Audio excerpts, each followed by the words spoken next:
নিয়ত সম্পর্কিত খুবই গুরুত্বপূর্ণ একটি প্রশ্ন, এবং যেটা আপনার আমার স্মরণে রাখা উচিত। এরকম ধরনের প্রবলেম অনেকের সাথে হয়ে থাকে। উদাহরণস্বরূপ, কোনো ব্যক্তি সেহরি খাওয়ার নিয়ত তো করেছে, কিন্তু ওই ব্যক্তি দেখা গেল রাত্রে জাগতে পারে নাই। না জাগতে পারার কারণ, না উঠতে পারার কারণে ওই ব্যক্তির ফজরের পর হয়ে গেছে বা ফজরের রক্তে উঠেছে, অথবা সকাল 7টা-8টার সময় গিয়ে চোখ খুলেছে। কিন্তু এই ব্যক্তিকে তো রোজা রাখবে সুবে সাদিক থেকে, কিন্তু এই ব্যক্তি এখন নিয়ত কিভাবে করে? এখন মনে রাখতে হবে, যখন কোনো ব্যক্তি সুবে সাদিক হয়ে যাওয়ার পরে নিয়ত করে, তাকে এই জিনিসটা মনে রাখতে হবে। সে যদি নিয়ত করে, উদাহরণস্বরূপ কোনো ব্যক্তি সকাল 7টায় নিয়ত করছে, সে যদি নিয়ত করে আমি এখন থেকে রোজা, তাহলে ওই ব্যক্তির রোজা হবে না।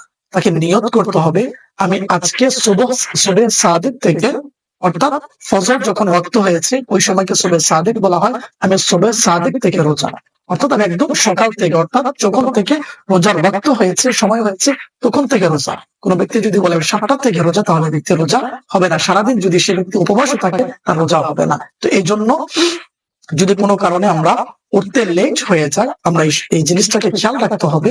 আমরা নিয়ত করবো আমি সুবে সাদিক থেকে, অর্থাৎ যখন থেকে রোজার সময়, তখন থেকে আমি রোজা নিয়ে